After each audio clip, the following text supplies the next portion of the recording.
as I say this, I hope this explains why I don't like when people say, thank you for your service. It's also really inconvenient if you ever ask a service member, you ever kill anybody? This is something I only talk about on stage. And actually, the first time I read this, I swore I would never talk about it again. But it's really important that mass groups hear through an artistic outlet what we go through. Our history is wrote on the blood and fears of our young men and women. Truth is, I don't remember the day exactly. May, if I had to guess. I was deployed to Iraq with the 1032nd Transportation Company. We started that day like any other. I woke up and I put in a chew of Red Man tobacco, what would be one of many that day, and I also turned to Baghdad and I flipped it off. We had a simple mission that day. Our mission was to convoy military assets from Air Base Anaconda to Air Force Base Talil. Now, the location of those bases, not important. The only thing that's important is that it took us directly through Baghdad. We started off outside of the base, and I was third in a convoy of 10 18-wheelers. About 30 minutes into the convoy, I was riding, with my battle buddy. It's what they like to call the people you're paired up with in the Army, like it's some kind of Boy Scout thing, battle buddy. But the guy I rode with, and we had a lot in common. We're both fairly simple mountain people.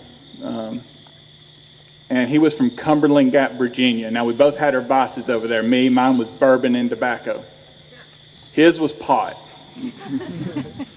And we both found ways to get it, and this will become relevant in a second. Our first leg of the trip took us through some canyons. Now, at this point, I'd been in Iraq for 3 months, and the most exciting thing that happened was horseshoes. So we're riding through the canyon, and about 30 minutes in here, pop, pop, pop! I looked down and said, what the fuck was that? Swear to God, I look over, and true to his Cumberland Gap raising, he had on no helmet, no shirt, no body armor, and he goes, reckon we getting shot at.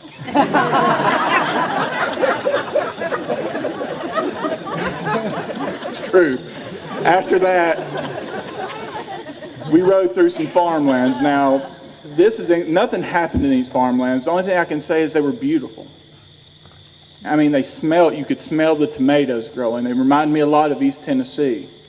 And it made me miss home. And it's amazing how even in the most horrific places, you can sense home. It's little things. Now, after the farmland, we came into the metropolitan area that's most well known in America as far as what's in Iraq. It's Baghdad. We rode into the market. Now, I knew something was wrong because the market was empty.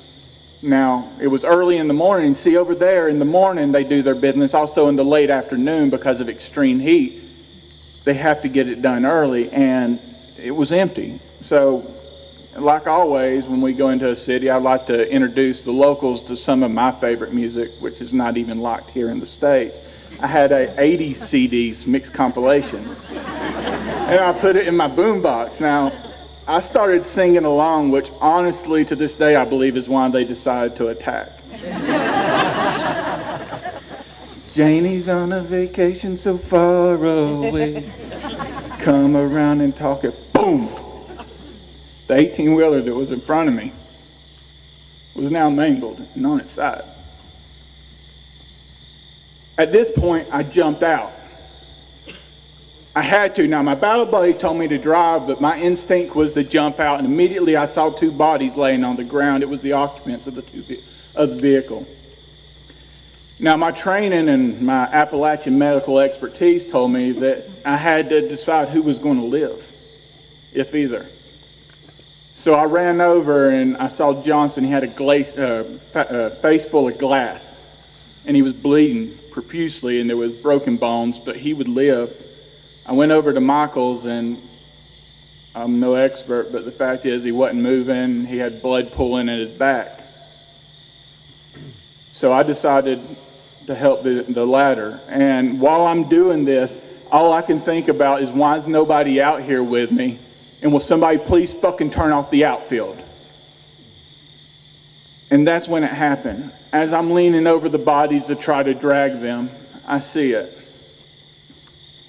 Out of the corner of my eyes, I see what has to be a very young teenager loading an AK-47. I lifted my rifle. Now, right now, I'd like to say to y'all that I felt, a tug of war between good and evil, that my political duties were clashing with the philosophies that my parents instilled to me at a young age. But the truth is, the only thing I felt was the recoil of the rifle against my shoulder. Pow, pow, pow. 2 to the chest, 1 to the head. It's a reflex we learn in the military. Now, afterwards, a medevac was called, and actually, I was wrong. God bless the guy from Appalachia. It was both survived. And we continued on, and we made our delivery minus 1 truck. Those important military assets were coolers.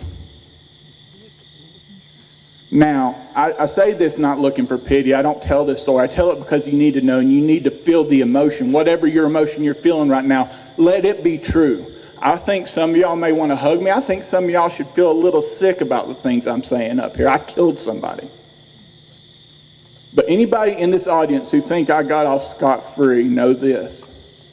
Every night when I close my eyes, I relive that for the last 9 years. Only now, it's not holding an AK-47. It's holding a soccer ball. Still, I take the shot. Pow, pow, pow. 2 to the chest, 1 to the head.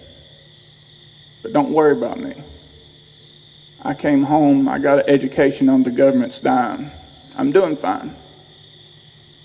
I came home to a family and friends that love me, a great community. I'm doing fine. I mean, just look at me. I'm doing fine.